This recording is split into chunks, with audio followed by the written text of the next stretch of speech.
Welcome teachers hub PC.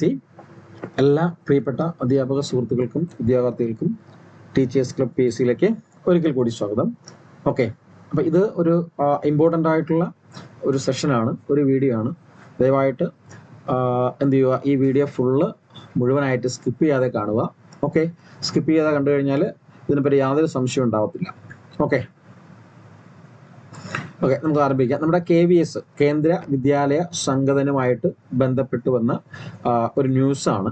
Okay, അപ്പോൾ അതാണ് നിങ്ങളെ അറിയിക്കാനുള്ളത്. അപ്പോൾ അതിൻ്റെ ഡീറ്റെയിൽസ് ആയിട്ട് പറയുകയാണ്. അപ്പോൾ കുറച്ച് സമയം വേണ്ടി വരും. ഓക്കെ, അത്രയും ലെങ്ത് ഈ വീഡിയോയ്ക്ക് ഉണ്ടായിരിക്കും. ദയവ് ചെയ്ത് എന്ത് ചെയ്യുക, അതറിയാൻ ആഗ്രഹിക്കുന്നവർ പൂർണ്ണമായിട്ടും കാണുകയും ഇത് നിങ്ങളുടെ കൂട്ടുകാരിലേക്ക്, നിങ്ങളുടെ കയ്യിലെത്തുന്ന വീഡിയോ തീർച്ചയായിട്ടും നിങ്ങളുടെ സുഹൃത്തുക്കളിലേക്ക് എത്തിക്കുകയും ചെയ്യുക. ഈ എക്സാംസ് ഒക്കെ എഴുതാതിരിക്കുന്ന ആൾക്കാരിലേക്ക് തീർച്ചയായിട്ടും ഷെയർ ചെയ്ത് കൊടുക്കുകയും ചെയ്യുക. അതുപോലെ തന്നെ നമ്മുടെ ചാനൽ സബ്സ്ക്രൈബ് ചെയ്യുക. എല്ലാ ടീച്ചർ വേക്കൻസിയുമായിട്ട് ബന്ധപ്പെട്ടുണ്ടാകുന്ന എല്ലാ കാര്യങ്ങളും വളരെ അപ് ടു ഡേറ്റ് ആയിട്ട് നിങ്ങളിലേക്ക് എത്തിക്കുന്നതായിരിക്കും. വളരെ എന്താ പറയുക, ട്രൂത്ത്ഫുൾ ആയിട്ട് നിങ്ങളുടെ ഇടയിലേക്ക് എത്തിക്കുന്നതായിരിക്കും. തീർച്ചയായിട്ടും സബ്സ്ക്രൈബ് ചെയ്യുകയും കമൻറ്റ് സെക്ഷനിൽ നിങ്ങളുടെ സംശയങ്ങൾ ചോദിക്കുകയും അതോടൊപ്പം തന്നെ ലൈക്ക് ചെയ്യുക, ഷെയറും ചെയ്യുക. ഓക്കെ, ഇതിൽ പറയുന്നതിൽ ഏതൊരു വീഡിയോയിലും പറയുന്നതിനെ കുറിച്ച് എന്തെങ്കിലും അതിയായ സംശയം ഉണ്ടെങ്കിൽ നിങ്ങൾക്ക് താഴെ സ്ക്രോൾ ചെയ്ത് പോകുന്ന നമ്പറിൽ വിളിച്ച് അന്വേഷിക്കാവുന്നതാണ്. തീർച്ചയായിട്ടും നിങ്ങളുടെ കോളുകൾ സ്വീകരിക്കുകയും മറുപടികൾ കൃത്യമായിട്ട് നൽകുകയും ചെയ്യുന്നതായിരിക്കും. Okay, thank you. ഓക്കെ, നമ്മുടെ കാര്യത്തിലേക്ക് കടക്കാം. നമ്മുടെ KVS കേന്ദ്ര വിദ്യാലയ സംഘടന നമ്മുടെ PRT, TGT, PGT പോസ്റ്റുകളിലേക്ക് എക്സാം വിളിക്കാൻ പോവുകയാണ്. ഇപ്പം നിലവിൽ പുതിയൊരു വീഡിയോ ഇതിനോടൊപ്പം അപ്ലോഡ് ചെയ്യുന്നുണ്ട്. അതായത് നിലവിൽ കേന്ദ്ര വിദ്യാലയ സംഘടന അല്ലെങ്കിൽ DSSB ഇവരൊക്കെ ഒരു പോസ്റ്റ് ഉടനെ വിളിക്കുന്നുണ്ട്. അത് നമ്മുടെ സ്പെഷ്യൽ എഡ്യൂക്കേറ്റർ ആണ്. അത് കഴിഞ്ഞിട്ട് അതിനോടൊപ്പം തന്നെ നമ്മുടെ സാധാരണ ഈ KVSന്റെ PRT, TGT, PGT എന്ന് പറയുന്ന കോമൺ പോസ്റ്റിലേക്കും എന്ത് ചെയ്യുന്നുണ്ട്, നോട്ടിഫിക്കേഷൻ വരുന്നുണ്ട്. അപ്പൊ അതിനു മുമ്പ് KVSലേക്ക് വന്ന ഒരു പ്രപ്പോസലിനെ പറ്റിയാണ് ഞാൻ ഇന്നിവിടെ സംസാരിക്കുന്നത്. അപ്പൊ ദയവായിട്ട് തീർച്ചയായിട്ടും മുഴുവനും കേൾക്കാനായിട്ട് ശ്രമിക്കുക. എങ്കിൽ നിങ്ങൾക്ക് ഇതിൽ യാതൊരു സംശയം ഉണ്ടാകത്തില്ല. ഇതിനോടൊപ്പം തന്നെ ജസ്റ്റ് ചെറുതായിട്ട് പഴയ ഒരു ഫോമാറ്റ് കൂടെ പറയാം. പഴയ ഫോമാറ്റിനെ പറ്റിയുള്ള, പഴയ എക്സാം പാറ്റേണിനെ പറ്റിയുള്ള ഒരു എന്താ പറയുക, ഒരു ഡീറ്റെയിൽഡ് വീഡിയോ നിങ്ങൾക്ക് ചെയ്തു തരുന്നുണ്ട്. ഓക്കെ, അപ്പൊ അത് കുറച്ച് പേർക്ക് അറിയാമായിരിക്കും. KVS ഒക്കെ എഴുതിയിട്ടുള്ളവർക്കോ അതിന് പ്രിപ്പറേഷനിൽ ഇരിക്കുന്നവർക്കൊക്കെ അത് അറിയാമായിരിക്കും. എന്നാലും ഒന്നും കൂടി തിരിച്ച് തരുന്നുണ്ട്. അപ്പൊ ഇത് തീർച്ചയായിട്ടും നിങ്ങൾ എന്ത് ചെയ്യുക, വ്യക്തമായിട്ട് കേൾക്കുക. ഓക്കെ, അപ്പം അത് പറയുന്നതിന് മുമ്പ് തന്നെ നമ്മുടെ RRB ടീച്ചർ കോഴ്സിന്റെ PRT, TGT, PGT കോഴ്സിന്റെ ഓൺലൈൻ ബാച്ച് ആരംഭിച്ചിട്ടുണ്ട്, അഡ്മിഷൻ ആരംഭിച്ചിട്ടുണ്ട്. ഓക്കെ, അതിന്റെ അഡ്മിഷൻ ഫീ എന്ന് പറയുന്നത് ജസ്റ്റ് ഓൺലി 599 ആണ്. നിങ്ങൾക്ക് 599 രൂപ അടച്ചുകൊണ്ട്, 599 രൂപ മാത്രമാണ് അഡ്മിഷൻ ഫീസ് എന്ന് പറയുന്നത്. ഇത് അടച്ചുകൊണ്ട് നിങ്ങൾക്ക് ക്ലാസ്സിൽ ജോയിൻ ചെയ്യാവുന്നതാണ്. Okay, full syllabus complete cover ചെയ്യുന്നതായിരിക്കും. അതോടൊപ്പം തന്നെ അതായത് ലൈവ് പ്ലസ് റെക്കോർഡ് ക്ലാസ് ആണ്, ലൈവ് ക്ലാസ് ആണ്, പ്ലസ് എല്ലാ ക്ലാസ്സിന്റെയും റെക്കോർഡ് അവൈലബിൾ ആണ്. അതുപോലെ തന്നെ PDF നോട്ട്സ്, മെറ്റീരിയൽസ് ഉണ്ടായിരിക്കും. അതുപോലെ തന്നെ PYQ ചെയ്യുന്നതായിരിക്കും. ഓക്കെ, അപ്പം വളരെ ഡീറ്റെയിലിംഗ് ആയിട്ടുള്ള ക്ലാസ് ആയിരിക്കും ഉണ്ടായിരിക്കുന്നത്. തീർച്ചയായിട്ടും താല്പര്യമുള്ളവർക്ക് താഴെ കാണുന്ന ആ നമ്പറിലോ വാട്സപ്പ് മെസ്സേജ് അയക്കാം. ഈ നമ്പറാണ് 77 36 75 0473 എന്ന് പറയുന്ന ഈ നമ്പറിലേക്ക് മെസ്സേജ് അയച്ചുകൊണ്ട് നിങ്ങൾക്ക് അഡ്മിഷൻ എടുക്കാവുന്നതാണ്. അല്ലെങ്കിൽ ഇതിന്റെ ഡിസ്ക്രിപ്ഷൻ ബോക്സിൽ നമ്മുടെ ഗ്രൂപ്പിന്റെ ലിങ്ക് കൊടുത്തിരിക്കാം. അതുവഴിയും കമന്റ് സെക്ഷൻ വഴിയൊക്കെ നിങ്ങൾക്ക് അതിന്റെ ലിങ്ക് അവൈലബിൾ ആണ്. അത് ഉപയോഗിച്ചുകൊണ്ട് നിങ്ങൾക്ക് ജോയിൻ ചെയ്യാവുന്നതാണ്. അല്ലെങ്കിൽ താഴെ സ്ക്രോൾ ചെയ്യുന്ന നമ്പറിൽ ഏതെങ്കിലും ഈ നമ്പറോ, ഈ 77 തുടങ്ങുന്ന നമ്പറോ, ഒരു 9847 തുടങ്ങുന്ന നമ്പർ താഴെ സ്ക്രോൾ ചെയ്യുന്നുണ്ട്. ആ നമ്പറിലൊക്കെ വിളിച്ച് നിങ്ങൾക്ക് അന്വേഷിക്കാവുന്നതാണ്. തീർച്ചയായിട്ടും താല്പര്യമുള്ളവർക്ക് അഡ്മിഷൻ എടുക്കാവുന്നതാണ്. ഓക്കെ, അതുപോലെ തന്നെ HSA നാച്ചുറൽ സയൻസിന്റെ ബാച്ചിന്റെ അഡ്മിഷൻ നടക്കുകയാണ്. LPUP ലോങ് ടേം, അതുപോലെ HSA ജനറൽ ബാച്ച്, ഇതിന്റെയൊക്കെ അഡ്മിഷൻ നടക്കുന്നുണ്ട്. താല്പര്യമുള്ളവർക്കൊക്കെ ജോയിൻ ചെയ്യാം. എല്ലാം ഫീസ് 50% ഇളവ് ഉണ്ടായിരിക്കുന്നതാണ്. ഓക്കെ, ആ 50% ഇളവ് അനുസരിച്ചുള്ള റെയിൽവേയുടെ ഫീസാണ് 599. നാച്ചുറൽ സയൻസ് ആണെങ്കിൽ 999 ആണ് ആ ഇളവനുസരിച്ചുള്ള ഫീസ് എന്ന് പറയുന്നത്. അപ്പോൾ താല്പര്യമുള്ളവർക്കൊക്കെ അതിൽ ജോയിൻ ചെയ്യാവുന്നതാണ്. ഓക്കെ, ഞാൻ തിരിച്ചു വരാം. ഇതിലേക്ക് വരാം. നമ്മുടെ KVS എക്സാം പാറ്റേൺ മാറ്റണം എന്നുള്ളൊരു പ്രപ്പോസൽ നമ്മുടെ കേന്ദ്രീയ വിദ്യാലയ സംഘടന സമിതിയിലേക്ക് വന്നിട്ടുണ്ട്.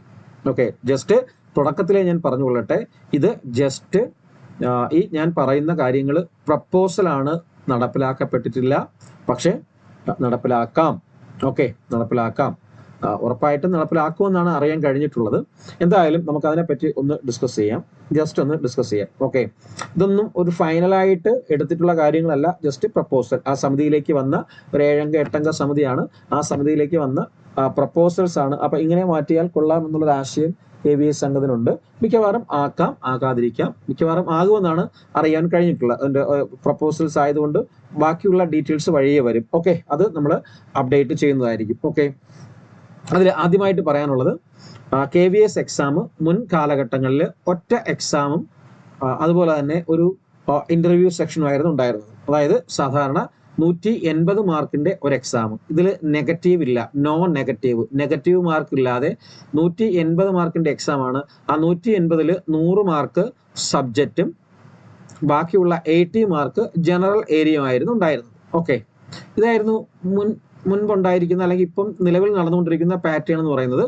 ഓക്കെ, അപ്പോൾ 180-ൽ ഒരു 140, 120 ടു 140 അല്ലെങ്കിൽ 130 ഒക്കെ വാങ്ങിക്കഴിഞ്ഞാൽ നമുക്ക് ജോലി കിട്ടുന്ന റാങ്കിലേക്ക് എത്താൻ പറ്റും, അല്ലെങ്കിൽ എത്താൻ പറ്റുന്ന ഒരു സിറ്റുവേഷനുള്ള കാര്യമായിരുന്നു. ഓക്കെ, ഇനി പുതിയ പ്രപ്പോസൽസ് അനുസരിച്ച് പറയുന്നത്, ഓക്കെ, ഈ KVS സംഘത്തിന്റെ എക്സാമുകൾക്ക് 3 തരത്തിലുള്ള അല്ലെങ്കിൽ 3 സ്റ്റേജസുകളായിട്ടാണ് ഈ എക്സാംസ് നടത്താൻ പോകുന്നതാണ്.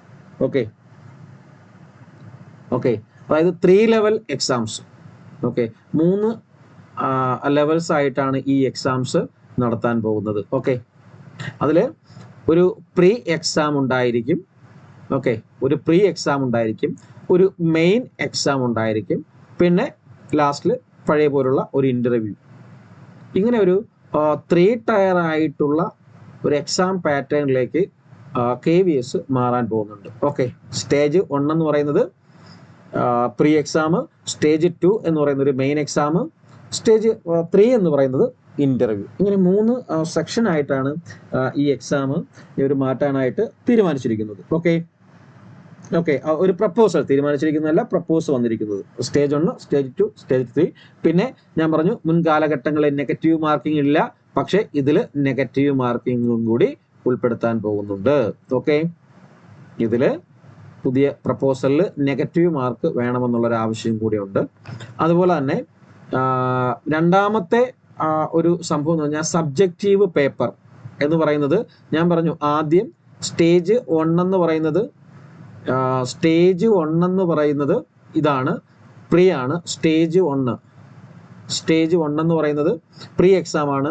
സ്റ്റേജ് 2 ആണ് മെയിൻ എക്സാം എന്ന് പറയുന്നത്. സ്റ്റേജ് 2 ആണ് മെയിൻ എക്സാം. പിന്നെ സ്റ്റേജ് 3 ആണ് ഇന്റർവ്യൂ എന്ന് പറയുന്നത്. അതിൽ സ്റ്റേജ് 2 ആണ് നമ്മുടെ സബ്ജക്റ്റീവ് പേപ്പർ എന്ന് പറയുന്നത്. അതിനെപ്പറ്റിയുള്ള ഡീറ്റെയിൽസ് താഴോട്ട് നമുക്ക് പറയാം എന്താണ്. അപ്പൊ ഇങ്ങനെ ഒരു 3 സെക്ഷൻ ആയിട്ടാണ് അല്ലെങ്കിൽ 3 സ്റ്റേജസുകളായിട്ടാണ് KVS പ്രപ്പോസൽസ് വന്നിരിക്കുന്നത്. KVSനെ കുറിച്ചുള്ള ആ ഒരു പ്രപ്പോസൽസ് വന്നിരിക്കുന്നു. ഓക്കെ, അപ്പൊ ടയർ 1 എന്ന് പറയുന്ന അതായത് ഫസ്റ്റ് പാർട്ട് സ്റ്റേജ് 1 എന്ന് പറയുന്ന ഏരിയയെ കുറിച്ചാണ് ഞാൻ പറയുന്നത്. സ്റ്റേജ് 1 എന്ന് പറയുന്നത്, ഓക്കെ, സ്റ്റേജ് 1നെ കുറിച്ച് പറയുമ്പോഴത്തേക്ക് ഞാൻ പറഞ്ഞു തന്നെയാണ്. ഓക്കെ, സ്റ്റേജ് 1 എന്ന് പറയുമ്പോഴും നമ്മുടെ നെഗറ്റീവ് മാർക്കിംഗ് ഉണ്ട്, ഞാൻ പറഞ്ഞു. അതായത് ക്വാളിഫയിങ് എക്സാം 6x പാസ് എന്ന് പറയുന്നത് എന്താണെന്ന് പറഞ്ഞ് ഒരു എക്സാമ്പിള്, നമ്മളിപ്പോൾ ഒരു എക്സാം എഴുതുന്നത് ഇപ്പം ഓൾ ഇന്ത്യ ലെവലാണല്ലോ ഇത് എഴുതുന്നത്, അല്ലേ? ഓൾ ഇന്ത്യ ലെവലിലാണ് എഴുതുന്നത്. അപ്പം ഒരു 1000 പേര് ജസ്റ്റ് അല്ലെങ്കിൽ ഒരു 10,000 പേര് എഴുതുന്നു വിചാരിച്ചോ. ഒരു 10,000 പേര് എഴുതുന്നു വിചാരിച്ചു. ആ 10,000 പേരിൽ നിന്നും 6 എക്സാമ്പിൾ ഒരു 2000 ആയിരിക്കും ഫസ്റ്റ് അവർ പാസ് ഔട്ട് ആക്കുന്നത്, അല്ലെങ്കിൽ ഫസ്റ്റ് ലിസ്റ്റിലേക്ക് എടുക്കുന്നത്. അതായത് നമ്മുടെ ഫസ്റ്റ് ക്വാളിഫയിങ് എക്സാം, അതായത് പ്രീ എക്സാം എഴുതി കഴിഞ്ഞാൽ അതിൽ ഒരു 10,000, ഒരു സിമ്പിളർ എക്സാം, ഒരു കണക്ക് പറഞ്ഞില്ല, ഒരു 10,000 എഴുതി കഴിഞ്ഞാൽ അതിൽ നിന്ന് 2,000 പേരെ എന്ത് ചെയ്യും, എടുക്കും. അതായത് ഫസ്റ്റ് ടയറിലേക്ക് അവർ മെറിറ്റ് ലിസ്റ്റിലേക്ക് കടത്തിവിടും. ഓക്കെ, ഈ എക്സാം പാറ്റേൺ എന്ന് പറയുന്നത് എന്താ പറയാ, OMR പാറ്റേൺ ആണ്. അതായത് പ്രീ എക്സാം, ഫസ്റ്റ് ടയറിന്റെ പ്രീ എക്സാം എന്ന് പറഞ്ഞാൽ സ്റ്റേജ് 1 പ്രീ എക്സാം എന്ന് പറയുന്നത് OMR തന്നെ ആയിരിക്കും. നമ്മൾ സാധാരണ ഇപ്പൊ എഴുതുന്ന പോലുള്ള CBT പോലുള്ള OMR ആയിരിക്കും ഫസ്റ്റ് സ്റ്റേജസ് ഓഫ് എക്സാം എന്ന് പറയുന്നത്. ഓക്കെ, അതിൽ നെഗറ്റീവ് മാർക്കിംഗ് ഉണ്ട്. അതാണ് ഏറ്റവും അതിൽ ഹൈലൈറ്റ് ആയിട്ടുള്ള ഏരിയ എന്ന് പറയുന്നത്. ആ പ്രീ എക്സാമിൽ സ്റ്റേജസ് ഫസ്റ്റ് സ്റ്റേജ് ആയിട്ടുള്ള പ്രീ എക്സാമിൽ നെഗറ്റീവ് മാർക്കിംഗ് ഉണ്ടായിരിക്കും. പക്ഷേ ഒരു കാര്യം നിങ്ങൾ ആലോചിച്ച് നോക്കൂ, ഈ രണ്ട് സ്റ്റേജൊക്കെ വരുമ്പോഴത്തേക്ക് പ്രീ എക്സാം എന്ന് പറയുന്നത് that is A qualifying exam അല്ലേ, ക്വാളിഫയിങ് എക്സാം ആണ്. അപ്പോൾ ക്വാളിഫയിങ് എക്സാം വരുമ്പോൾ ഈ നമ്മൾ ഈ പറയുന്ന സീറ്റെറ്റ് എന്ന് പറയുന്ന ഒരു സർട്ടിഫിക്കറ്റ് അല്ലെങ്കിൽ ആ ഒരു പരീക്ഷയ്ക്ക് ഒരു സാധ്യതയില്ലാതായിട്ട് മാറും. ഇതാണല്ലോ ക്വാളിഫയിങ് എക്സാം KVSന്റെ. പിന്നെ അതിനാണ് സീറ്റെറ്റ് അല്ലേ. നോർമലായിട്ട് നമ്മൾ സീറ്റെറ്റും ടെറ്റും ഒക്കെയാണ് ഒരു ടീച്ചർ പോസ്റ്റിന്റെ ക്വാളിഫയിങ് എക്സാം എന്ന് പറയുന്നത്. പിന്നെ ഇങ്ങനെ ഒരു പ്രിലിമിനറി അല്ലെങ്കിൽ ഒരു പ്രീ ടെസ്റ്റ് വെച്ച് കഴിഞ്ഞാൽ പിന്നെ സീറ്റെറ്റിന് അവിടെ ഒരു പ്രാധാന്യം ഇല്ലാതെ മാറുകയാണ്. അത് നമുക്ക് കണ്ടറിയണം വരികയാണെങ്കിൽ. ഓക്കെ, അപ്പോൾ ആ ഒരു എക്സാം നമ്മുടെ ഈ പ്രീ ടെസ്റ്റ് എന്ന് പറയുന്നത് KVSനെ സംബന്ധിച്ചിടത്തോളം നമുക്ക് ടെസ്റ്റ് നടക്കുന്നത് നോട്ടിഫിക്കേഷൻ അതിന് മുമ്പ് വിളിക്കുക ഒരു ജൂൺ ജൂലൈ എന്ന് പറയുന്ന ഒരു സമയമാകുമ്പോഴത്തേക്കും നമ്മുടെ എക്സാം നടക്കും, ജൂലൈ ഒക്കെ ആകുമ്പോൾ. അപ്പോൾ അതിനു മുമ്പ് നോട്ടിഫിക്കേഷൻസ് ഒക്കെ വരും എന്നുള്ള കാര്യം ആലോചിക്കുക. അപ്പോൾ പ്രീ ആണ് ഫസ്റ്റ് സ്റ്റേജ്. സെക്കൻഡ് സ്റ്റേജ് എന്ന് പറയുന്നത് മെയിൻസ് ആണ്. സെക്കൻഡ് സ്റ്റേജ് മെയിൻസ് ആണ്.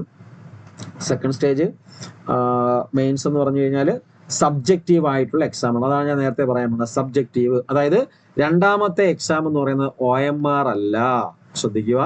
സെക്കൻഡ് എക്സാം എന്ന് പറയുന്നത്, രണ്ടാമത്തെ എക്സാം എന്ന് പറയുന്നത് 2x പാസ് എന്ന് പറഞ്ഞാൽ ഞാൻ പറഞ്ഞു ആദ്യം ഒരു 2000 പേരെ പുറത്ത് വന്നെങ്കിൽ ഈ 2000 പേർക്കാണ് ഈ സബ്ജക്റ്റീവ് എക്സാം നടത്തുന്നത്. ഓക്കെ, ഈ 2000 ആയിട്ടുള്ള അല്ലെങ്കിൽ 2000 ഉള്ള ആൾക്കാർക്ക് പീപ്പിളിനായിരിക്കും അല്ലെങ്കിൽ ആ ഒരു പെർസെൻറ്റേജിനായിരിക്കും സാധാരണ സെക്കൻഡ് ചാൻസ് വിളിക്കുന്നത്. ഇതിലൊരു 2000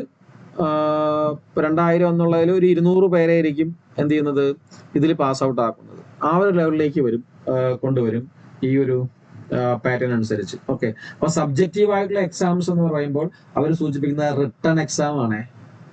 ഓക്കെ, ഡിസ്ക്രിപ്റ്റീവ് ആയിട്ടുള്ള റിട്ടൺ എക്സാം ആണ് സബ്ജക്റ്റീവ് എന്നുള്ള കാര്യത്തിൽ സൂചിപ്പിക്കുന്നത്. ഓക്കെ, അതായത് ഫസ്റ്റ് പ്രീ എക്സാം ഒരു ബന്ധവുമില്ല സെക്കൻഡുമായിട്ട്. പ്രീ എക്സാം നിങ്ങൾക്ക് ഈ സെക്കൻഡ് ടയർ എഴുതാനുള്ള ഒരു പ്രിലിമിനറി മാത്രമാണ് ഫസ്റ്റ് എക്സാം. നമ്മൾ പറഞ്ഞ ഫസ്റ്റ് എക്സാം അതിന്റെ സിലബസ് കാര്യങ്ങൾ എന്തൊക്കെ വരും എന്നുള്ളത് പറയാം ഞാൻ. ഓക്കെ, അപ്പൊ രണ്ടാമത്തെ അത് പാസ്സായി കഴിഞ്ഞാൽ രണ്ടാമത് ടയർ 2ലേക്ക് വരുമ്പോഴത്തേക്ക് മെയിൻ എക്സാമിലേക്ക് വരുമ്പോഴേ സബ്ജക്റ്റീവ് എക്സാം ആണ്. സബ്ജക്റ്റീവ് എക്സാം ആണ് എന്ന് പറയുമ്പോൾ ഒരു കാര്യം മനസ്സിലാക്കാനുള്ള ഞാനിപ്പോ പറഞ്ഞു. എന്താണ് സബ്ജക്റ്റീവ് എക്സാം എന്ന് പറയുമ്പോൾ? Actually it is A written exam ആയിരിക്കും. ഓക്കെ, ഡിസ്ക്രിപ്റ്റീവ് ആയിട്ടുള്ള എക്സാം ആയിരിക്കും. ഒരു CBSE ബോർഡ് എക്സാം ടൈപ്പിലുള്ള എക്സാം അല്ലെ. CBSE പഠിച്ചുള്ളവർക്ക് അറിയാം ബോർഡ് എക്സാം എങ്ങനെയാണ് നടക്കുന്നത്. അതുപോലുള്ള സാധാരണ ഡിസ്ക്രിപ്റ്റീവ് ടൈപ്പിലുള്ള എക്സാം ആയിരിക്കും സെക്കൻഡ് പേപ്പർ എന്ന് പറയുന്നത്, സെക്കൻഡ് ടയർ എക്സാം എന്ന് പറയുന്നത്. അപ്പൊ അതിൽ നിന്നുള്ള 75% മാർക്ക്, അതായത് നിങ്ങളുടെ സബ്ജക്റ്റീവ് ആയിട്ടുള്ള പരീക്ഷയിൽ നിന്നുള്ള 75% മാർക്കും പിന്നെ നമ്മൾ ലാസ്റ്റുള്ള മൂന്നാം ഘട്ടമായിട്ടുള്ള ഇന്റർവ്യൂവിൽ നിന്ന് 25 അതും കൂടെ ചേർത്തായിരിക്കും ഫൈനൽ റാങ്ക് ലിസ്റ്റ് അവരെടുക്കുന്നത്. ഓക്കെ, അപ്പൊ റിട്ടൺ പേപ്പർ എന്ന് പറയുന്നത് എന്താണ്? നമ്മുടെ റിട്ടൺ പേപ്പർ എന്ന് പറയുന്നത് ഏതാണ്? മെയിൻ സബ്ജക്റ്റ് ആണ്. നിങ്ങൾ ഹിസ്റ്ററി ആവാം, ജിയോഗ്രഫി ആവാം, എക്കണോമിക്സ് ആവാം, ബോട്ടണി ആവാം, സൂവോളജി ആവാം, അങ്ങനെ വരുന്ന ആ മെയിൻ സബ്ജക്റ്റ്. ഓക്കെ, മുമ്പ് ഒരുമിച്ചായിരുന്നുള്ളത് സെപ്പറേറ്റ് ആക്കി മാറ്റി. ഓക്കെ, അതാണ് അപ്പം ഒരു കാര്യം അവർ പറയുന്നുണ്ട്, നിങ്ങൾ പ്രിലിംസ് കഴിഞ്ഞു കഴിഞ്ഞാൽ മെയിനിലേക്ക് വരുമ്പോൾ ഏകദേശം 2-3 മന്ത് കഴിഞ്ഞായിരിക്കും എന്ത് ചെയ്യുന്നത്. അതായത് പ്രീ എക്സാം കഴിഞ്ഞ് ഒരു 2-3 മാസം കഴിഞ്ഞിട്ടായിരിക്കും നിങ്ങളുടെ മെയിൻ എക്സാം വരുന്നത്. അപ്പോഴേക്കും നിങ്ങൾക്ക് പഠിക്കാനുള്ള ഒരു സമയം കിട്ടും സാധാരണയായിട്ട്. ഓക്കെ, അതായത് പ്രീ എക്സാം കഴിഞ്ഞ് നമ്മൾ പാസ് ഔട്ട് ആയിട്ടുണ്ടെങ്കിൽ മീൻസ് ഫസ്റ്റ് ടയർ പാസ് ആയിട്ടുണ്ടെങ്കിൽ സെക്കൻഡ് ടയറിലേക്ക് പോകാനായിട്ട് ഒരു 2-3 മന്ത് കിട്ടും. അപ്പൊ 2-3 മന്ത് കൊണ്ട് സബ്ജക്ട് പഠിക്കാനുള്ള, മുമ്പ് പഠിച്ചിട്ടില്ലെങ്കിൽ സബ്ജക്ട് പഠിക്കാനുള്ള ടൈം കൂടെ കിട്ടുമെന്നാണ് അവർ പറയുന്നത്. ഓക്കെ, ഇതാണ് സെക്കൻഡ് ടയർ എന്ന് പറയുന്നത്. ഇനി തേർഡിലേക്ക് വരുമ്പോഴത്തേക്ക് മൂന്നാമത്തെ കാര്യം നമ്മൾ പറഞ്ഞു ഇന്റർവ്യൂ ആണ് അല്ലെ. മൂന്നാമത്തെ നമ്മുടെ ടയർ എന്ന് പറയുന്നത് ഇന്റർവ്യൂ ആണ്. ഓക്കെ, ഇന്റർവ്യൂ എന്ന് പറയുന്നത് അതിലൊരു 2x വാക്കൻസി ഇതിനൊക്കെ തന്നെ 200 പേരിൽ നിന്നും അതിന്റെ ഒരു 2x എന്ന് പറയുന്ന ഒരു 25-50 ആൾക്കാരെ തിരഞ്ഞെടുക്കുന്ന തരത്തിലുള്ള ആ ഒരു ലെവലിലുള്ള വേക്കൻസി ആയിരിക്കും ലാസ്റ്റ് കിട്ടുന്നത്. ഇതിനെ എലിമിനേറ്റ് ചെയ്ത് വരുന്നത്. അപ്പം ഞാൻ നേരത്തെ പറഞ്ഞില്ലേ, ഫൈനൽ മെറിറ്റ് എന്ന് പറയുന്നത് ഇതിൽ നിന്നുള്ള ഇന്റർവ്യൂവിൽ നിന്നുള്ള 25% മാർക്കും വെയിറ്റേജും, ഇന്റർവ്യൂവിൽ നിന്നുള്ള 25%, നേരത്തെ നമ്മൾ പറഞ്ഞ സെക്കൻഡ് ടയർ സബ്ജക്റ്റീവ് എക്സാമിൽ നിന്നുള്ള 75% കൂടെ ചേർത്തിട്ടാണ് ആ സബ്ജക്റ്റീവിൽ നിന്നുള്ള 75% കൂടെ ചേർത്തിട്ടാണ് എന്ത് ചെയ്യുന്നത്, ഇത് രണ്ടും കമ്പൈൻ ചെയ്തിട്ടാണ് 100% ആക്കിയിട്ട് ഫൈനൽ മെറിറ്റ് ലിസ്റ്റ് ഇടുന്നത്. ഓക്കെ. അപ്പം ആ ഇന്റർവ്യൂവിന് സാധാരണ ചോദിക്കുന്നത് നിങ്ങളുടെ ടീച്ചിങ് സ്കിൽസ്, അത് നിങ്ങളുടെ ടീച്ചിങ് സ്കിൽസ് പരിശോധിക്കാം. അതായത് നമ്മളിപ്പം LP UP ഇന്റർവ്യൂവിന് പോകുമ്പോഴത്തേക്കും മോഡൽ ക്ലാസ് എടുക്കത്തില്ല, ഡെമോ ക്ലാസ് എടുക്കത്തില്ല. അതിനൊക്കെ ക്ലാസ് എടുക്കാൻ പറയും. ചിലപ്പോൾ നിങ്ങളുടെ പേഴ്സണാലിറ്റി ചെക്ക് ചെയ്യും, അതുപോലെ തന്നെ നിങ്ങളുടെ കമ്മ്യൂണിക്കേഷൻ എബിലിറ്റീസ് അങ്ങനെയുള്ള കാര്യങ്ങൾ ചെക്ക് ചെയ്യും. ഓക്കെ, നിങ്ങളുടെ ആറ്റിറ്റ്യൂഡ് വൈസുള്ള കാര്യങ്ങൾ ചെക്ക് ചെയ്യും. അപ്പോൾ ഇതിന് നിങ്ങൾക്ക് സമയം കിട്ടും. അതായത് ഇതിന് സമയം അവർ പറയുന്നത് നിങ്ങളുടെ സെക്കൻഡ് ഇയർ ആയിട്ടുള്ള എക്സാം കഴിഞ്ഞിട്ട്, അതായത് സബ്ജക്റ്റീവ് എക്സാം കഴിഞ്ഞിട്ട് ഏകദേശം ഒരു 3 to 4 months നിങ്ങൾക്ക് കിട്ടും ഇന്റർവ്യൂവിന് എന്ത് ചെയ്യുന്നത്, പ്രിപ്പയർ ചെയ്യുന്നതിന് വേണ്ടി. അപ്പം നമ്മൾ നോക്കുമ്പോൾ അടിപൊളിയാണ്, പക്ഷേ ഇപ്പം നടക്കുന്നതിനേക്കാളും കുറച്ചൊരു ടൈം ലാഗ് അവിടെ വരുന്നുണ്ട് എന്നുള്ള കാര്യം. മറ്റത് ഒരു എക്സാം നടന്നു കഴിഞ്ഞാൽ ഒരു 6-7 മാസം കൊണ്ട് നമ്മുടെ അപ്പോയിൻമെന്റ് എന്ന് പറയുന്ന ഒരു സെക്ഷനിലേക്ക് എത്തും. ഇത് അതിനേക്കാൾ ചിലപ്പോൾ 1, 2, 3 മാസം കൂടുതൽ എടുത്തെന്ന് വരും. ഓക്കെ, അപ്പം ഇങ്ങനെ ഒരു 3 സ്റ്റേജസ് ആയിട്ടാണ് നമ്മുടെ KVS എക്സാം നടത്താൻ തീരുമാനിച്ചിരിക്കുന്നത്. ഓക്കെ, വെയിറ്റേജും ഇങ്ങനെയൊക്കെയാണ്. ഓക്കെ, അപ്പം അതിൽ നിങ്ങൾ നോക്കാനുള്ളത് നമ്മളിപ്പോൾ പറഞ്ഞു, സ്റ്റേജ് 1 എന്ന് പറയുന്നത് സ്റ്റേജ് 1 ആൻഡ് ഓക്കെ, നമ്മൾ പറഞ്ഞു സ്റ്റേജ് 1 അല്ലെങ്കിൽ pre exam. Okay, pre exam എന്ന് പറയുന്നത് നിങ്ങൾ ആ 80 മാർക്കിന് എഴുതുന്നതിൽ കുറച്ച് കാര്യങ്ങളെ ഇൻക്ലൂഡ് ചെയ്തുകൊണ്ടായിരിക്കും ഈ പ്രീ എക്സാം എന്ന് പറയുന്ന പോർഷൻ ഉണ്ടായിരിക്കുന്നത്, അല്ലെങ്കിൽ പ്രീ എക്സാം എന്ന് പറയുന്ന ഫസ്റ്റ് സ്റ്റേജ് നടത്തുന്നത്. ഓക്കെ, അപ്പോൾ എന്തൊക്കെയായിരിക്കും നമ്മുടെ ഇപ്പോഴത്തെ സിലബസ്? എങ്ങനെയായിരിക്കും ഇപ്പോഴത്തെ സിലബസ് എന്ന് പറയുന്നത്? ജനറൽ സയൻസ് ഉണ്ടായിരിക്കും, അതുപോലെ തന്നെ എന്താ പറയുക, ജനറൽ ഇംഗ്ലീഷ് ഉണ്ട്, അതുപോലെ തന്നെ general aptitude, simple maths, general aptitude, general reasoning, അല്ലേ, ജനറൽ റീസണിങ്, കറണ്ട് അഫയേഴ്സ്, ഇങ്ങനെയൊക്കെയുള്ള കാര്യങ്ങളുണ്ടല്ലോ. ജനറൽ ഇംഗ്ലീഷ്, കറണ്ട് അഫയേഴ്സ്, അതുപോലെ തന്നെ കമ്പ്യൂട്ടർ, ഇങ്ങനെയൊക്കെ വരുന്ന എല്ലാ കാര്യങ്ങളും കൂടെ വെച്ചുകൊണ്ടായിരിക്കും നിങ്ങളുടെ പ്രീ എക്സാം നടത്തുന്നത്. ഓക്കെ, ഈ കാര്യങ്ങൾ വെച്ചുകൊണ്ടായിരിക്കും പ്രീ എക്സാം എന്ന് പറയുന്ന ഒരു പാറ്റേൺ നടപ്പിലാക്കുന്നത്. ഓക്കെ, ഇതിൽ പാസ്സാകുന്നവരെയാണ്, അതായത് നിങ്ങളിപ്പോൾ റെയിൽവേ എഴുതാൻ പോകുന്നില്ലേ, ഇപ്പോൾ റെയിൽവേ എഴുതാൻ പോകുന്നവർക്ക് അറിയാൻ പറ്റും. ആ റെയിൽവേയുടെ സൈക്കോളജി മാറ്റി നിർത്തി കഴിഞ്ഞാൽ, പ്രൊഫഷണബിലിറ്റി എന്ന് പറയുന്ന കാര്യം മാറ്റി നിർത്തി കഴിഞ്ഞാൽ അവിടെ ബാക്കി വരുന്ന കാര്യങ്ങൾ, ജനറൽ ഇംഗ്ലീഷും, റെയിൽവേക്ക് ജനറൽ ഇംഗ്ലീഷ് ഇല്ല, എന്നാലും ഇവിടെ വരുമ്പോൾ നമ്മളെ KVSലേക്ക് വരുമ്പോൾ ജനറൽ ഇംഗ്ലീഷ് ഉണ്ട്. General English, general Hindi, general awareness, general arithmetic, general reasoning, CA, general science, ഇതെല്ലാം കൂടി ചേർത്തുകൊണ്ടായിരിക്കും ഈ മീൻസ് ടയർ ഫസ്റ്റ് നടത്തുന്നത്. ഇതിൽ പാസ്സാകുന്നതാണ് സബ്ജക്റ്റീവ് ആയിട്ടുള്ള എക്സാം വിളിക്കുന്നത്. സബ്ജക്റ്റീവിൽ നമുക്കറിയാം ടയർ 2 എന്ന് പറയുന്നതിൽ എന്താണ് സബ്ജക്റ്റീവ് ആയിട്ടുള്ളതാണ്. ഇത് OMR ബേസ്ഡ് ആണ്. ഓക്കെ, ഇത് OMR ബേസ്ഡ് ആണ്. പ്രീ എക്സാം എന്ന് പറയുന്നത് OMR ബേസ്ഡ് ആണ്. പക്ഷേ സബ്ജക്റ്റീവ് ആയിട്ടുള്ള ടയർ 2 എന്ന് പറയുന്ന OMR അല്ല, അത് റിട്ടൺ എക്സാം ആയിരിക്കും. ഓക്കെ, ഇതിന് നെഗറ്റീവ് മാർക്കിംഗ് ഉണ്ടായിരിക്കും, ഞാൻ ആദ്യം പറഞ്ഞ പോലെ. ഓക്കെ, നെഗറ്റീവ് മാർക്കിംഗ് ഉണ്ടായിരിക്കും. മറ്റത് റിട്ടൺ എക്സാം, സബ്ജക്റ്റ് ഫുള്ള് പഠിച്ച് എഴുതുക എന്ന് പറയുന്നത് 100 മാർക്കിനുള്ള ഒരു എക്സാംസ് ആയിരിക്കും ഉണ്ടായിരിക്കും. ഇതാണ് പുതിയ എക്സാം പാറ്റേൺ ആയിട്ട് KVS പറയുന്നത്. മനസ്സിലായെന്ന് കരുതുന്നു. ഓക്കെ, നെക്സ്റ്റ്, ഇനി ഇത് നിങ്ങളിത് കേട്ടിട്ട് ഭയങ്കരമായിട്ട് പേടിക്കുകയോ ബുദ്ധിമുട്ടുകയോ ഒന്നും വേണ്ട. പഴയ കാര്യം തന്നെയാണ്, 2 പാർട്ടായിട്ട് നടത്തുന്നതേ ഉള്ളൂ. പഴയത് ഇതേപോലെ തന്നെയായിരുന്നു. 180 മാർക്കിന്റെ എക്സാം പ്ലസ് ഇന്റർവ്യൂ ആയിരുന്നു KVS ഉണ്ടായിരുന്നത്. ഈ 180 മാർക്കിനെ അവർ 200 മാർക്കായിട്ട് കൺവേർട്ട് ചെയ്തിട്ട് 2 സെക്ഷനായിട്ട് നടത്തുന്നു. ഓക്കെ, അത്രയേ ഉള്ളൂ. Tier 1, tier 2, tier 3. മറ്റത് ടയർ 1 and 2 ആയിരുന്നു, എക്സാം ആൻഡ് ഇന്റർവ്യൂ ആയിരുന്നു. ഇത് tier 1 pre exam, tier 2 main exam, tier 3 interview. അത്രയേ ഉള്ളൂ, വേറെ പേടിക്കാനൊന്നുമില്ല. അപ്പം നിങ്ങൾ ഭയങ്കരമായിട്ട് സ്ട്രെസ് അടിക്കുകയും ഇതിനു വേണ്ടി പഠിക്കാൻ തുടങ്ങിയിട്ടുള്ളവർ, പഠിക്കണമെന്ന് ആഗ്രഹിക്കുന്നവർ, ഇത് ആഗ്രഹിച്ചിരിക്കുന്നവർ സ്ട്രെസ് ആകുകയോ കൺഫ്യൂഷൻ ആകുകയോ ഒന്നും വേണ്ട. ഓക്കെ, സെയിം സാധനം തന്നെയാണ്. അപ്പം നിങ്ങളിപ്പോൾ ചെയ്യേണ്ടതെന്ന് പറയുന്നത്, നിങ്ങൾ ഈ എക്സാമിന് പഠിക്കാതിരിക്കുന്നവരൊക്കെ പ്രധാനമായിട്ടും നമ്മുടെ പ്രീവിയസ് ഇയർ എക്സാം ക്വസ്റ്റ്യൻസ് കാര്യങ്ങളൊക്കെ കാണുക.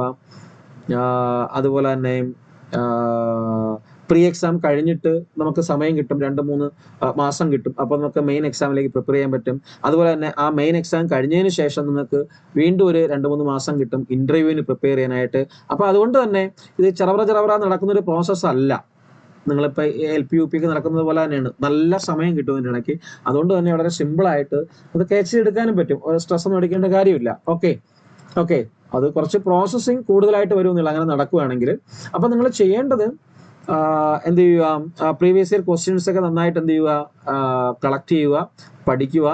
അതുപോലെ തന്നെ എന്ത് ചെയ്യുക, നെഗറ്റീവ് മാർക്കിംഗ് ഒഴിവാക്കാനുള്ള രീതികൾ ആവിഷ്കരിക്കുക. നെഗറ്റീവ് മാർക്കിംഗ് ഒഴിവാക്കാനുള്ള രീതികൾ ആവിഷ്കരിക്കുക എന്ന് പറഞ്ഞു കഴിഞ്ഞാൽ നന്നായിട്ട് കൺസെപ്റ്റ് ഓറിയന്റഡ് ആയിട്ട് പഠിക്കുക. ഇതിൽ കൂടുതലായിട്ടും ഒരു സബ്ജക്റ്റീവ് എന്ന് പറയുമ്പോഴത്തേക്ക് സാധാരണയായിട്ട് കണ്ടുവരുന്നത് എക്സാമ്പിളിൽ NCERT ആണ് ബേസ് ചെയ്യുന്നത്.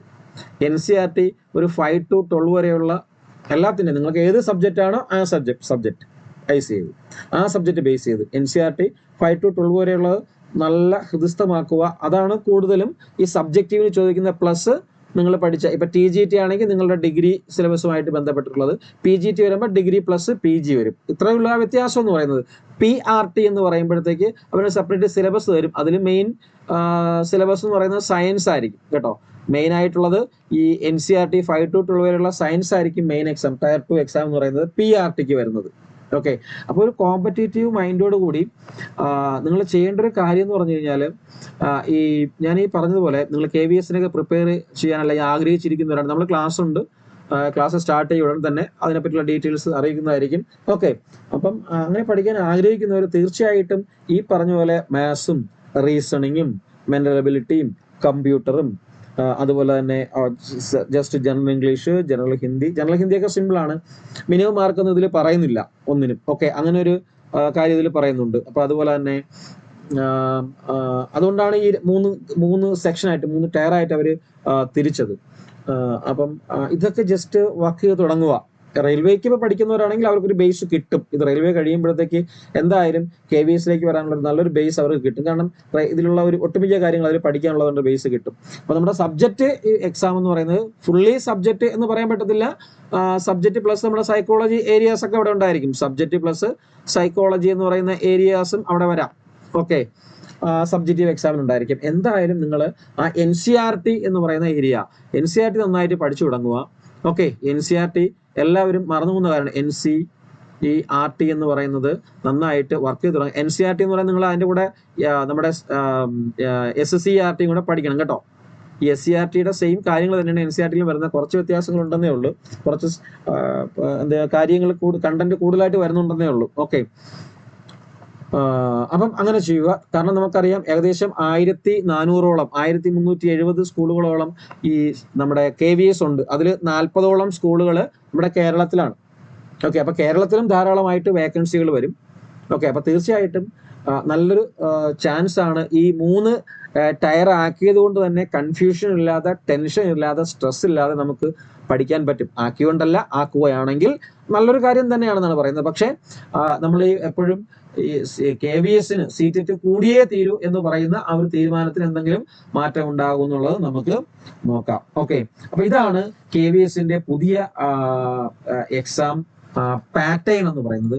ഈ രീതിയിലാണ് എന്ത് ചെയ്യുക, എക്സാം നടത്താൻ പോകുന്നത്. ഇനിയും നിങ്ങൾ ഇത് പഠിക്കുമ്പോഴത്തേക്ക് വെറുതെ വാരി വലിച്ചിട്ട് പഠിക്കാതിരിക്കുക. ഓരോ കാര്യങ്ങളും പഠിക്കുമ്പോഴത്തേക്ക് അത് നമ്മൾ ഈ പരീക്ഷയ്ക്ക് എഴുതുമ്പോൾ ഇപ്പൊ എഴുതുന്ന മോഡ്സ് ഒക്കെ നിങ്ങൾക്ക് അറിയാമല്ലോ. കാരണം പോയിന്റ് ആയിട്ട് എന്ത് ചെയ്യുക, എഴുതി പഠിക്കുക. ടോപ്പിക്കൊക്കെ പഠിക്കുമ്പോഴത്തേക്ക് ഓരോ ടോപ്പിക്ക് പഠിക്കുമ്പോഴത്തേക്കും മെയിൻ ആയിട്ട് എന്താണ് അതിലുള്ളത്, അല്ലാതെ കഥ എഴുതാൻ നിൽക്കരുത്. കഥ എഴുതി പഠിക്കരുത്. ജസ്റ്റ് പോയിന്റ് ചെയ്തിട്ട് നമ്മൾ ഈ റൈറ്റിംഗ് എക്സാം ആണെങ്കിൽ 3 ടയർ ആയതുകൊണ്ട് second tier subjective exam, written exam വരുമ്പോഴത്തേക്ക് തീർച്ചയായിട്ടും പോയിന്റ് ബേസ്ഡ് ആണ് മാർക്ക് വരുന്നത്. ഓക്കെ, അതുകൊണ്ട് അവിടെ നെഗറ്റീവ് മാർക്കിംഗ് വരത്തില്ല. രണ്ടാമത്തെ എക്സാമിന് നെഗറ്റീവ് മാർക്കിംഗ് ഇടാൻ പറ്റത്തില്ലല്ലോ. ആദ്യത്തെ നെഗറ്റീവ് ഇടാൻ പറ്റുള്ളൂ. ഓക്കെ, ഫസ്റ്റ് പ്രീ എക്സാമിനാണ് നെഗറ്റീവ് ഉള്ളത്. അപ്പൊ രണ്ടാമത് നെഗറ്റീവ് ഇല്ല. അപ്പം നമ്മൾ സ്ട്രെസ് അടിച്ച് ഇരിക്കേണ്ട കാര്യമില്ല. നന്നായിട്ട് നമ്മൾ വായിച്ചു പഠിക്കുന്നതോടൊപ്പം തന്നെ ഓരോ ക്വസ്റ്റ്യനും അല്ലെങ്കിൽ ഓരോ കണ്ടന്റ് പഠിക്കുമ്പോഴും വളരെ ഡീപ്പായിട്ട് അതിന്റെ ബേസ് ക്ലിയർ ഔട്ട് ചെയ്ത് അതിൽ 1, 2, 3 എന്ന് പറയുന്ന പോയിന്റ് ഔട്ട് ചെയ്ത് എഴുതാൻ പഠിക്കുക. ഓക്കെ, ഒരു കാര്യത്തെ പറ്റി ചോദിക്കുമ്പോഴത്തേക്ക് പോയിന്റ് ഔട്ട് ചെയ്ത് എഴുതിപ്പോഴേ പരിശീലിക്കുക. ഓക്കെ, ഇത് റിട്ടേൺ ഈ ഒരു പാറ്റേൺ കൊണ്ടുവന്നാലും ഇല്ലെങ്കിലും നിങ്ങൾക്ക് അത് ഉപകാരം തന്നെയാണ്. ഓക്കെ, അപ്പം തീർച്ചയായിട്ടും ഇത് എന്താ പറയാ, ടെൻഷൻ അടിക്കേണ്ട കാര്യമൊന്നുമില്ല. എന്ത് ചെയ്യുക, നല്ലൊരു കാര്യം തന്നെയാണ് കേട്ടോ. വരികയാണെങ്കിൽ പിന്നെ ടീച്ചിങ് സ്കിൽസ് പ്രാക്ടീസ് ചെയ്യുക. നിങ്ങൾ തന്നെ ക്ലാസ് എടുത്തൊക്കെ പ്രാക്ടീസ് ചെയ്യുക. അതായത് നിങ്ങളുടെ ലുക്ക്, നമ്മളെ LP UP ഇന്റർവ്യൂവിനൊക്കെ നിങ്ങൾ പഠിച്ചിട്ടുള്ള കേട്ടിട്ടുള്ളതല്ലേ, ഒരുപാട് കാര്യങ്ങളുണ്ട്. അത് നിങ്ങൾക്ക് വഴിയെ ക്ലാസ്സിന്റെ സമയത്ത് പറഞ്ഞു തരും, എന്താണ് ഇന്റർവ്യൂവിന് ചെയ്യാനുള്ള കാര്യങ്ങളൊക്കെ പറഞ്ഞു തരും. ഓക്കെ, അപ്പൊ അതുകൊണ്ട് എന്ത് ചെയ്യുക, ഈ ഒരു പ്രപ്പോസൽ എന്ന് പറയുന്നത് വളരെ നല്ലതായിട്ട് ഫീൽ ചെയ്യുന്നുണ്ട്. കാരണം നമുക്ക് പഠിക്കാനൊക്കെ ധാരാളം സമയം കിട്ടും, സ്ട്രെസ് ഒന്നും ഇല്ലാതെ പഠിക്കാൻ പറ്റും. മറ്റത് 180 മാർക്കിന് ഒറ്റ ദിവസം പോയി എഴുതണ്ടേ, ഇതിപ്പോ രണ്ടായിട്ട് വിഭജിച്ച് തന്നില്ലേ. ഓക്കെ, ഇനി ഈ പ്രീ ടെസ്റ്റ് എന്ന് പറയുന്നവരുള്ളത് കൊണ്ട് നമ്മൾ അത്യാവശ്യം നന്നായിട്ട് പഠിക്കുകയും ചെയ്യും, അല്ലെങ്കിൽ അതിനൊരു സീരിയസ് ആയിട്ട് കാണുകയും. സാധാരണ ഒരു 100 പേരെ എടുത്തു കഴിഞ്ഞാൽ നോർമലായിട്ട് ഒരു എക്സാം എഴുതുന്നതിൽ അതിൽ 10 പേരെ സീരിയസ് ആയിട്ട് എക്സാമിനെ അപ്രോച്ച് ചെയ്യത്തുള്ളൂ. നമ്മൾ കാണുന്ന അങ്ങനെയാണ്, റാൻഡം ആയിട്ട് എടുക്കുമ്പോഴത്തേക്ക് ആ 10 പേര്, അതായത് പല രീതിയിലുണ്ട്. അതായത് എനിക്ക് കിട്ടണം, എനിക്ക് കിട്ടിയേ പറ്റൂ, എനിക്കിത് ഉണ്ടെങ്കിലേ പറ്റൂ, എന്റെ ജീവൻ പോയാലും ഇത് കിട്ടിയേ പറ്റൂ, അങ്ങനെ പറയുന്നതാണ് ഈ 10 പേരെന്ന് പറയുന്നത്. ഓക്കെ, അപ്പൊ അങ്ങനെ തന്നെ എല്ലാവരും പഠിക്കണം. അധികം ഒന്നും ഉപദേശവും അഡ്വൈസ് ഒന്നുമില്ല, ഒരു മണ്ണാങ്കട്ടയില്ല അഡ്വൈസ് ചെയ്തിട്ട് കാര്യമൊന്നുമില്ല. ഒരു അഡ്വൈസ് കൊണ്ട് എവിടെ എത്തത്തില്ല നിങ്ങൾ. ഓക്കെ, ഒരു ഉപദേശം കൊണ്ടും ഒരു മോട്ടിവേഷൻ സ്പീക്ക് കൊണ്ടും എവിടെ എത്തത്തില്ല. അന്നേരം നിങ്ങൾക്ക് കുറച്ച് ഉത്തേജനം കിട്ടും എന്നുള്ളതല്ലാതെ അത് നിങ്ങളുടെ ജീവിതത്തെ മുന്നോട്ട് നയിക്കുമെന്ന് എനിക്ക് തോന്നുന്നില്ല. അത് മുന്നോട്ട് നയിക്കണമെങ്കിൽ എന്ത് ചെയ്യുക, ഹാർഡ് വർക്ക് ചെയ്യുക. മൊത്തം ഹാർഡ് വർക്ക് ചെയ്തേ പറ്റുള്ളൂ. Hard work and smart work. അല്ലാതെ ഞാൻ നിങ്ങളെ ഉപദേശിച്ചുകൊണ്ടോ അഡ്വൈസ് ചെയ്തുകൊണ്ടോ നിങ്ങൾക്ക് ഭയങ്കരമായിട്ടുള്ള മോട്ടിവേഷൻ തന്നതുകൊണ്ടോ ഒന്നും നിങ്ങൾ എവിടെ എത്താൻ പോകുന്നില്ല. നിങ്ങൾ ഹാർഡ് വർക്ക് ചെയ്യുക, അതിനോടൊപ്പം സ്മാർട്ട് വർക്കും കൂടി ചെയ്തേ പറ്റുള്ളൂ. സ്മാർട്ട് വർക്കും കൂടി ചെയ്തേ പറ്റുള്ളൂ. അപ്പൊ സ്മാർട്ട് വർക്കും ഹാർഡ് വർക്കും ചെയ്യുന്നതിന് വേണ്ടി നിങ്ങൾക്ക് വേണ്ട 3D എന്ന് പറയുന്ന ഒരു ക്യാരക്ടേഴ്സ് ആണ്. ഞാൻ എപ്പോഴും പറയാറുണ്ട് കുട്ടികളോട്, 3D എന്നുള്ള ക്യാരക്ടേഴ്സ്. അതായത് നല്ല ഡെഡിക്കേറ്റീവ് ആയിരിക്കണം, നല്ല ഡിസിപ്ലിൻ ആയിരിക്കണം, നല്ല ഡിറ്റർമിനേഷൻ ഉണ്ടായിരിക്കണം, അല്ലേ? നല്ല ഡെഡിക്കേറ്റീവ് ആയിരിക്കണം നിങ്ങൾ സ്റ്റഡി ചെയ്യേണ്ടത്. നല്ല ഡിസിപ്ലിൻ ഉണ്ടായിരിക്കണം നിങ്ങൾക്ക് സ്റ്റഡി ചെയ്യുന്നതിന്. നല്ലൊരു ഡിറ്റർമിനേഷൻ ഉണ്ടായിരിക്കണം. ഇതിന്റെ വാക്കുകളുടെ അർത്ഥവും വ്യംഗ്യാർത്ഥവും വാചികാർത്ഥവും നിങ്ങൾക്ക് അറിയാമായിരിക്കും. എന്താണ് ഡെഡിക്കേഷൻ? പഠനത്തിലെ ഡെഡിക്കേഷൻ എന്ന് പറഞ്ഞാൽ എന്താണ്? പഠനത്തിലെ ഡിസിപ്ലിൻ എന്ന് പറഞ്ഞാൽ എന്താണ്? പഠനത്തിന്റെ ഡിറ്റർമിനേഷൻ എന്ന് പറഞ്ഞാൽ എന്താണ്? അല്ലെങ്കിൽ ഡെറ്റർമിനേഷൻ ആദ്യം നമ്മൾ എടുക്കേണ്ട ഒരു കാര്യമാണ്, അല്ലേ? എനിക്ക് എന്റെ പാഷൻ ടീച്ചർ ആകുക എന്നുള്ളതാണ്, എനിക്കൊരു ജോലി കിട്ടുക എന്നുള്ളതാണ്. അത് കിട്ടിയിരിക്കും, എനിക്ക് ഈ ഒരു ജോലി കിട്ടിയിരിക്കും, അല്ലെങ്കിൽ ഈ ഒരു എക്സാം ഞാൻ ക്രാക്ക് ചെയ്തിരിക്കും. എന്ത് വന്നു കഴിഞ്ഞാൽ അത് ക്രാക്ക് ചെയ്തിരിക്കും, എനിക്ക് അതുണ്ടെങ്കിലേ രക്ഷയുള്ളൂ, അല്ലാതെ മുന്നോട്ട് പോകാൻ കഴിയത്തില്ല. അപ്പൊ എന്ത് വില കൊടുത്ത് ഞാൻ അത് നേടിയിരിക്കും എന്ന് മനസ്സിന്റെ ഉള്ളിൽ ഉണ്ടാകുന്ന ഒരു സാധനം, ദാറ്റ് ഇസ് ഡിറ്റർമിനേഷൻ. ആ ഡിറ്റർമിനേഷൻ കീപ്പ് ചെയ്യണമെങ്കിൽ നല്ല ഡിസിപ്ലിൻ വേണം പഠനത്തിൽ. അതുപോലെ തന്നെ ആ പഠനത്തിന് ഒരു ഡെഡിക്കേഷൻ ഉണ്ടായിരിക്കണം. അപ്പൊ ഇതൊക്കെ ഉണ്ടെങ്കിൽ തീർച്ചയായിട്ടും നിങ്ങൾക്ക് എന്ത് ചെയ്യാൻ പറ്റും? ഇത്തരത്തിലുള്ള എക്സാമുകൾ, ഇപ്പൊ വരാൻ പോകുന്ന ഈ പറഞ്ഞ KVS, അതിന് തൊട്ട് കൂടെ തന്നെ വരുന്ന NVS, അതിന്റെ കൂടെ തന്നെ വരുന്ന ഏകലവ്യ, അതിന്റെ കൂടെ തന്നെ ഇപ്പൊ വരുന്ന DSSSB EB എന്ന് പറയുന്നത്, അതായത് ഡൽഹി സബോർഡിനേറ്റ് സർവീസിലുള്ള എക്സാംസ്. അപ്പം ഇതൊക്കെ ഇങ്ങനെ അടുങ്ങി വരുന്നുണ്ട്. അപ്പൊ നിങ്ങൾ ഇങ്ങനെ പഠിക്കാൻ തീരുമാനിക്കുക. അപ്പൊ ഈ പറഞ്ഞ കാര്യങ്ങളൊക്കെ എന്ത് ചെയ്യുക? ഉൾക്കൊള്ളാൻ പറ്റാവുന്നവർ കൊള്ളുക, കളയാവുന്നവർ കളയാവെന്ന് പറയത്തില്ലേ, അത്രേ ഉള്ളൂ. അപ്പൊ ഞാനത് ഈ ഒരു കാര്യം, ഈ പ്രപ്പോസൽസ് അവിടെ നിന്ന് അറിഞ്ഞപ്പെടുത്തുക. അങ്ങനെ ഒരു കാര്യം അറിഞ്ഞപ്പോൾ നിങ്ങൾ അറിയിച്ചു എന്നേ ഉള്ളൂ, ഒന്ന് കരുതിയിരുന്നാൽ മതി. ഓക്കെ, പഠനം തുടങ്ങിയവരൊക്കെ പഠനം തുടരുക. നമ്മുടെ ക്ലാസ്സുകൾ ഉടൻ തന്നെ സ്റ്റാർട്ട് ചെയ്യുന്നുണ്ട്. അപ്പൊ ഇപ്പോൾ തൽക്കാലം സ്റ്റാർട്ട് ചെയ്തിരിക്കുന്ന RRBയുടെ ബാച്ചാണ്. അതിൽ താല്പര്യമുള്ളവർക്ക് എത്രയും പെട്ടെന്ന് തന്നെ ജോയിൻ ചെയ്യാവുന്നതാണ്. ഫീസ് സ്ട്രക്ചറും കാര്യങ്ങളെല്ലാം ഞാൻ പറഞ്ഞിട്ടുണ്ട്. തീർച്ചയായിട്ടും ഈ കാര്യങ്ങളൊക്കെ നിങ്ങളുടെ സുഹൃത്തുക്കളിലേക്കും ഷെയർ ചെയ്ത് കൊടുക്കുക, കമന്റിലൂടെ അറിയിക്കുക, സംശയങ്ങൾ ലൈക്ക് ചെയ്യുക. അതുപോലെ തന്നെ എന്തെങ്കിലും കൂടുതൽ സംശയങ്ങളുണ്ടെങ്കിൽ വിളിച്ചും ചോദിക്കാവുന്നതാണ്. ഈ നമ്പറുകളിൽ ഇതിന്റെ താഴെ സ്ക്രോൾ ചെയ്യുന്ന നമ്പറുകളിലോ ഈ നമ്പറുകളിലോ വിളിച്ചു ചോദിക്കാം. വാട്സപ്പ് മെസ്സേജിലൂടെയും, ഇതാണ് വാട്സപ്പ് നമ്പർ എന്ന് പറയുന്നത്, ചോദിക്കാവുന്നതാണ്. ഓക്കെ, തീർച്ചയായിട്ടും നിങ്ങൾ എന്ത് ചെയ്യുക? ചാനല് സബ്സ്ക്രൈബ് ചെയ്യുക, അല്ലേ? നമ്മുടെ ചാനൽ സബ്സ്ക്രൈബ് ചെയ്യുക. അതുപോലെ തന്നെ ബെല്ലൈക്കണൊക്കെ ഓപ്പൺ ആക്കി വെച്ചിരിക്കുക, കാരണം നോട്ടിഫിക്കേഷൻസ് ഒക്കെ വരുമ്പോൾ കറക്റ്റ് അറിയാൻ പറ്റും. ഓക്കെ, ഷെയർ ചെയ്യുക, മെസ്സേജിലൂടെ ചോദിക്കുക, ഓക്കെ, ലൈക്ക് ചെയ്യുക, എല്ലാം ചെയ്യുക. ഓക്കെ, അപ്പൊ എല്ലാവർക്കും ഒരു നല്ല ദിവസം ആശംസിച്ചുകൊണ്ട് നിർത്തുന്നു. ജയ് ഹിന്ദ്, വന്ദേ മാതരം.